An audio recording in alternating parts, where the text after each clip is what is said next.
আমন্ত্রণ জানাচ্ছি আপডেট সংবাদে। শুরুতেই জানিয়ে দিব গুরুত্বপূর্ণ শিরোনাম, এরপরেই থাকবে বিস্তারিত।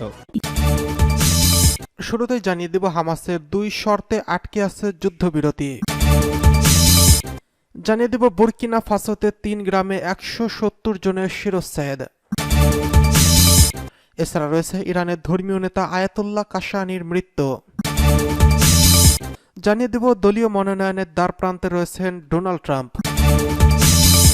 সর্বশেষ জানিয়ে দেব সৌদিতে ব্যাপক ধরপাকড়, গ্রেফতার 15,000 অভিবাসী।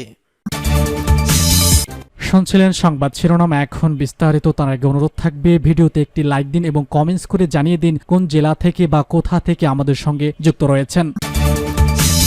হামাসের 2 শর্তে আটকে আছে যুদ্ধবিরতি। ফিলিস্তিনি সশস্ত্র গোষ্ঠী হামাস ও দখলদার ইসরায়েলের মধ্যে নতুন যুদ্ধবিরতির প্রস্তাব নিয়ে আলোচনা চলছে। মিশরের রাজধানী কায়রোতে চলমান এই আলোচনায় যোগ দিয়েছেন হামাস ও অন্যান্য মধ্যস্থকারী দেশ। রোববার 3রা মার্চ এই বৈঠকের আগে নাম প্রকাশ না করা হামাসের এক কর্মকর্তা বার্তা সংস্থা এএফপিকে জানিয়েছিলেন, ইসরায়েল যদি তাদের দাবি মেনে নেয় তাহলে আগামী 24 অথবা 48 ঘন্টার মধ্যে যুদ্ধবিরতি হবে। তবে যুক্তরাষ্ট্রের সংবাদ মাধ্যম সিএনএনের একটি সূত্রের বরাতে জানিয়েছে 48 ঘন্টার মধ্যে যুদ্ধবিরতি হওয়ার কোনো সম্ভাবনা নেই, কারণ হামাসের 2টি শর্তের কারণ এখানে আটকে আছে। প্রথমটি হলো, হামাস বলেছে ইসরায়েল যতক্ষণ পর্যন্ত স্থায়ী যুদ্ধবিরতিতে রাজি না হচ্ছে অথবা স্থায়ী যুদ্ধবিরতির পথে না যাচ্ছে ততক্ষণ তারা আর কোনো ইসরায়েল জিম্মিকে মুক্তি দেবে না। দ্বিতীয়টি হলো, গাজার উত্তর ও দক্ষিণ অঞ্চলে পর্যাপ্ত পরিমাণ ত্রাণ সহায়তা পৌঁছাবে সেই গ্যারান্টি দিতে হবে। গতকাল শনিবার যুক্তরাষ্ট্রের এক কর্মকর্তা জানান, ইসরায়েলের 6 সপ্তাহের যুদ্ধবিরতির প্রস্তাবে রাজি হয়েছে। এখন যদি হামাস এই শর্ত মেনে নেয় তাহলে এটি কার্যকর হবে। গত 7ই অক্টোবর হামাস ও ইসরায়েলের মধ্যে যুদ্ধ শুরু হয়। এই যুদ্ধে এখন পর্যন্ত 30,000-এরও বেশি মানুষ নিহত হয়েছেন, আহত হয়েছেন প্রায় 80,000 ফিলিস্তিনি। এছাড়া যুদ্ধের কারণে বাস্তুচ্যুত হওয়ার পাশাপাশি খাবারের অভাবে পড়েছেন গাজার সাধারণ মানুষ। এমন পরিস্থিতিতে হামাসের সঙ্গে যুদ্ধবিরতিতে পৌঁছতে দখলদার ইসরায়েলের উপর চাপ বাড়ছে। গত 2 সপ্তাহ আগে ফ্রান্সের রাজধানী প্যারিসে এই যুদ্ধবিরতির একটি কাঠামো তৈরি হয়। এতে বলা হয় হামাস ও ইসরায়েলের মধ্যে প্রথম 6 সপ্তাহের যুদ্ধবিরতি হবে। এই সময়ের মধ্যে হামাস 40 ও ইসরায়েলের কয়েকশো ফিলিস্তিনি বন্দীকে মুক্তি দেবে। এরপর আরও জিম্মিকে মুক্তি দেওয়ার মাধ্যমে যুদ্ধবিরতির মেয়াদ আরও বাড়বে। এদিকে বুর্কিনা ফাসোতে 3 গ্রামে 170 জনের শিরশ্ছেদ। আফ্রিকার দেশ বুর্কিনা ফাসোতে ভয়াবহ হামলা চালিয়েছে জঙ্গিরা। এতে অন্তত 170 জনের শিরশ্ছেদ করা হয়েছে। তাদের মধ্যে নারী ও শিশুরাও রয়েছেন। রোববার 3রা মার্চ বিবিসির এক প্রতিবেদনে এই তথ্য জানানো হয়েছে। পাবলিক প্রসিকিউটর এলি বেঞ্জামিন কুলিবালি জানিয়েছেন, বুর্কিনা ফাসোতে 3 গ্রামে জঙ্গিরা হামলা চালিয়েছে। এতে নারী ও শিশুসহ অন্তত 170 জনের শিরশ্ছেদ করা হয়েছে। ওই 3 গ্রাম হল কোমসিলগাম, নরদিন এবং সরো। প্রতিবেদনে বলা হয়েছে, জঙ্গি হামলায় জড়িতদের খুঁজে বের করতে প্রত্যক্ষদর্শীদের সহযোগিতা চেয়েছেন এলি বেঞ্জামিন। এর আগে দেশটিতে জঙ্গিদের হামলার ঝুঁকি বেড়ে যাওয়ার ব্যাপারে সেনাপ্রধান সতর্ক করেছিলেন। তিনি শহরের প্রাণকেন্দ্র সহ বেশ কিছু জায়গায় হামলার ব্যাপারে সতর্ক করেছিলেন। পাবলিক প্রসিকিউটর জানান, ইয়েতাঙ্গা প্রদেশে গত 25শে ফেব্রুয়ারি এই হামলা হয়েছিল। এই ঘটনায় তদন্ত শুরু করা হয়েছে। এএফপি জানিয়েছে, নিহতদের মধ্যে বেশ কয়েকজন নারী ও শিশু রয়েছেন।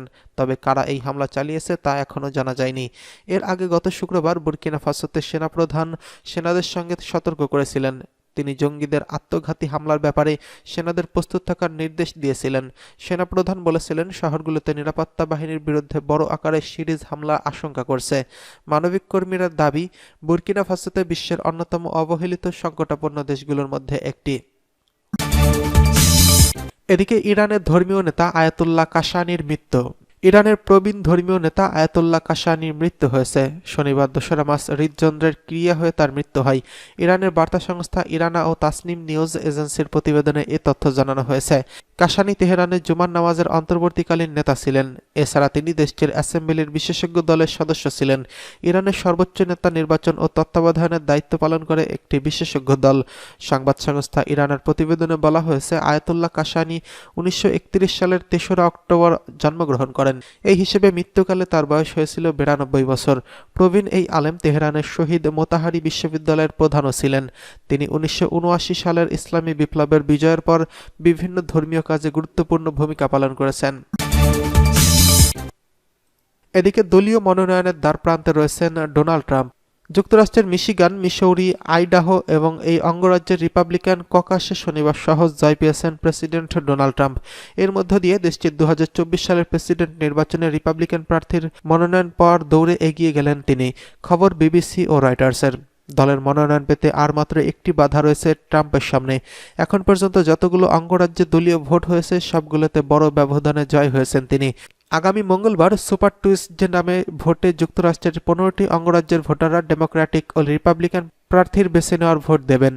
মিশিগানে অভ্যন্তরীণ কোন্দলে বিভক্ত রিপাবলিকান দল।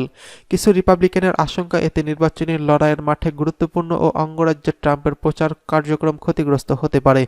আগামী নভেম্বর মাসে অনুষ্ঠেয় প্রেসিডেন্ট নির্বাচনকে সামনে রেখে এরই মধ্যে জোরে সোরে প্রচার কাজ শুরু করেছেন তিনি। ট্রাম্প ওই 3 অঙ্গরাজ্যে নিকি হ্যালিকে পরাজিত করেছেন। তিনি প্রেসিডেন্ট নির্বাচনে রিপাবলিকান দলীয় মনোনয়ন প্রত্যাশী ট্রাম্পের সর্বশেষ প্রতিদ্বন্দ্বী। হ্যালির ধারাবাহিক পরাজয় প্রার্থী হিসেবে ট্রাম্পের দলীয় মনোনয়ন পাওয়াকে উজ্জ্বল করে তুলেছে। আগামী জুলাই মাসে দলীয় কনভেনশনে মনোনীত প্রার্থী হিসেবে ট্রাম্পের নাম ঘোষণা এখন আনুষ্ঠানিকতা মাত্র। রিপাবলিকান পার্টির মিশিগান শাখার তথ্য অনুযায়ী এই অঙ্গরাজ্যে ককাসে 13টি ডিস্ট্রিক্টের সবকটিতে হ্যালিকে হারিয়েছেন ট্রাম্প। সার্বিকভাবে ট্রাম্প প্রায় 98% সমর্থন পেয়েছেন। তার প্রাপ্ত মোট 1575 ভোট। এদিকে হ্যালি পেয়েছেন মাত্র 36টি।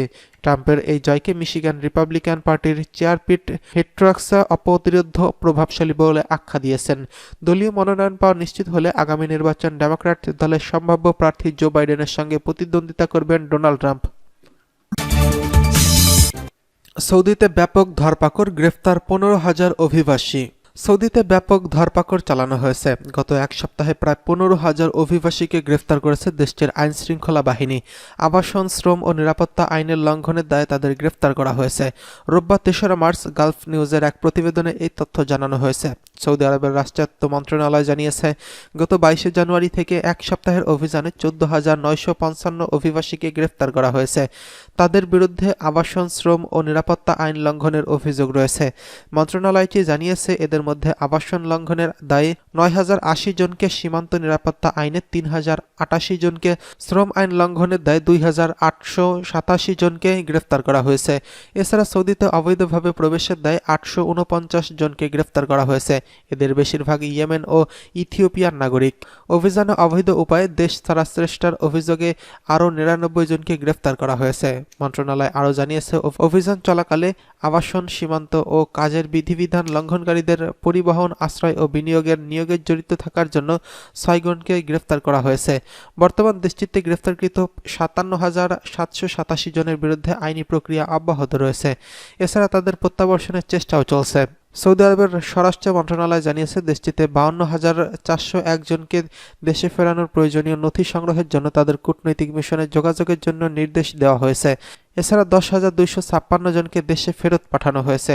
আরও 1,673 জনকে ফেরত পাঠাতে নথিপত্র চূড়ান্ত করার কাজ প্রক্রিয়াধীন রয়েছে বলে জানিয়েছে মন্ত্রণালয়। প্রসঙ্গত, প্রায় 3,48,00,000 মানুষের দেশ সৌদি আরব। বিশ্বের বিভিন্ন দেশের লাখ লাখ অভিবাসী শ্রমিক সৌদিতে কর্মরত রয়েছেন। সৌদি আরবের স্থানীয় গণমাধ্যম নিয়মিতভাবে দেশটিতে আইন লঙ্ঘনকারীদের বিরুদ্ধে নিরবিচ্ছিন্ন ধরপাকড় অভিযান ও অবৈধ প্রবাসীদের গ্রেফতারের খবর প্রকাশ করছে। সৌদিতে অবৈধভাবে প্রবেশের সহায়তা চেষ্টাকারীদের 15 বছরের কারাদণ্ড ও 10 লাখ রিয়াল জরিমানার বিধান রয়েছে। সৌদি সরকার এই বিষয়ে বারবার সতর্ক করে আসছে।